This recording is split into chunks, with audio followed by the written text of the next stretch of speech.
Hey, man. Oh, hey. I thought you were getting together tonight with Darth Maul to watch that new TV series. Yeah, we've tried a couple of times, but every time we get together, he says he has to split at the end of episode 1. Oh, that's too bad. Wait, did you say split?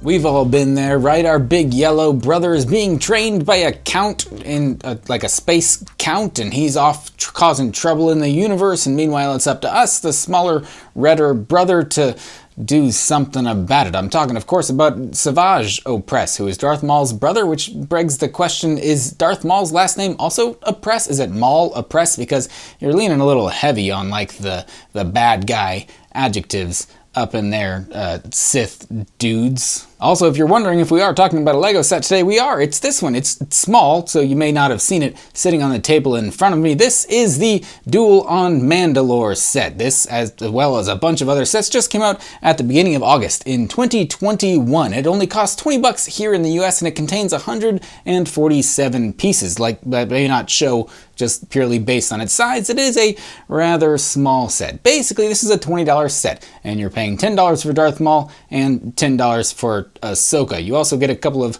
I guess we're gonna call them accessories, but whatever. My initial impressions of this set, well, you could probably tell what I think about it. You're paying $20 for a couple of minifigures and then one decently nice looking sticker, but we'll talk about all of that in just a second. But first, let's build it. The build for this set is the same as the way I like all of the relationships in my life. That is to say, it was uncomplicated. You build the minifigures, you build a little throne, and you build a little box which can contain Darth Maul. That's about it. That's the entire set. What do you expect? It's only $20. It's only 147 pieces. That's the whole build right there. As I've sat here for a few minutes, I've tried to gather my true feelings about this set. Turns out they haven't changed from what I said a couple of minutes ago. You're probably just getting the set for a couple of minifigures. Unless you're a really big fan of the conclusion arc of the Clone Wars series, this set would really appeal to you. Specifically, if you really like Season 7, Episode 10 and 11, that's where these little accessories really come into play. But if you are like most people, you probably just bought this set for the minifigures. So let's talk about those two first. You get Ahsoka Tano, of course, because she dueled Darth Maul on Mandalore. That's what the Duel on Mandalore, it's in the title of the set. Ahsoka is the same version of the figure that we got in the AAT set from a little while ago. That is not to say that it's not still a very nice figure. I like this figure overall. It's got the little rubber, they're not Likus here because it's not a Twi'lek, but whatever Ahsoka is, it's a rubber headpiece for her. Darth Maul is a great looking figure, in my opinion. This is the only version of this. I think this is a unique Darth Maul torso and leg piece. The legs aren't Darth Maul. It's not really reflected here, but those are still robo legs. Those are still robot legs. It's like the third or fourth pair of legs that he got overall in the series. I'm sure that was in George Lucas's original vision when the dude got cut in half. They're like, give him robot legs, but make him spider legs, and then make him like the crazy robot legs, and then just give him like normal robot legs in the end, and then make it like it didn't even matter that he was split in half in the first place. All of that is to say that this Darth Maul figure is quite nice looking. This is it, boys. This is war. What are we fighting for? That is to say that this is the entirety of this set. 2 minifigures, 2 very small accessories. The accessories are a throne and a back window to the throne that does want to fall over all the time. During the build it fell over, during moving it just now it fell over. As you can see, it likes to fall over. There's also a little hidden play feature, if we can call it that, where underneath the throne there's a blaster, which I think is a reference to an earlier Clone Wars episode, not to season 7, episode 10, where Maul and Ahsoka have their duel in the throne room, and at one point, Maul is thrown through the back window of the throne room. Hence, the window of this thing falls over, and you can recreate that iconic Star Wars scene. And if you're wondering where this box comes into play, well, that's the boo box from the movie Hook, where Glenn Close gets put in the boo box because she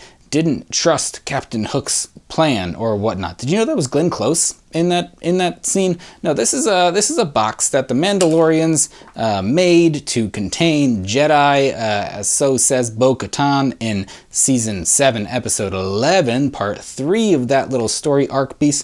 This is a little, it's not carbonite, because Darth Maul's just straight up awake in there. But this is a very cool sticker because it's a transparent sticker. It's got a little window in it. Yeah, I'm saying that a sticker is actually cool because it's got like a little, got a little Darth Maul peephole going on there. You can't say that about many other stickers, but it begs the question, why weren't Mandalorians using carbonite at the time? Because Boba Fett used carbonite and the Mandalorian used carbonite, but back in the day, I guess this was what Mandalorians used to contain Jedi, or that's what Bo-Katan says. But Darth Maul fits nicely in there and his face pops out there. Otherwise, there's nothing really going on with this area of the set. The throne itself looks fine, but it's just a little set piece. Darth Maul can be sat upon the throne. Again, if you would like to recreate some scenes from the Clone Wars TV show, but I mean, it doesn't really look that epic or cool or whatever. It begs the question of what would you include if you were building a full-size, I don't know, Mandalore throne room. There's not a lot that you can put in there. If you watch the episode, which I did rewatch the episode in preparation for this very review here,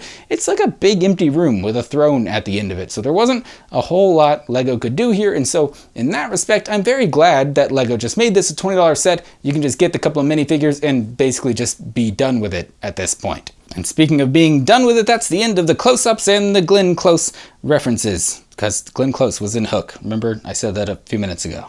Also, please do forgive my abysmal cuticle condition. I'm a bit covered in sanded silicone. I was sealing a tub earlier today, and boy, I gotta tell you, seals are slippery, hard to keep in a tub.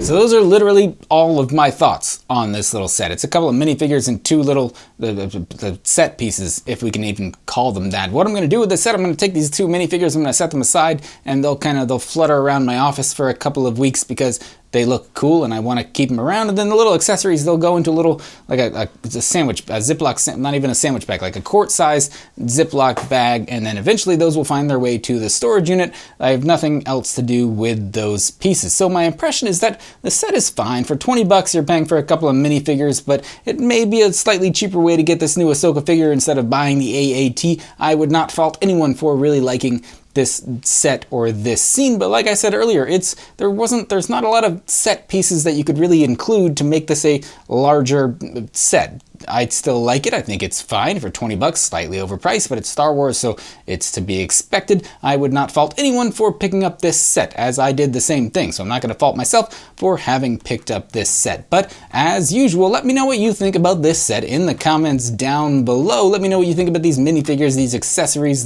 mainly just this cool Mandalorian looking sticker that we got going on there. As always, I hope you enjoyed this video. Thank you so much for watching. If you did enjoy, be sure to like, subscribe, and tell your friends. Again, thank you so much for watching. I'll see you next time. I got a big yellow brother situation to deal with, if you know what I mean, in a literal and figurative sense, if you know what I mean. All right, I'm out. See you next time.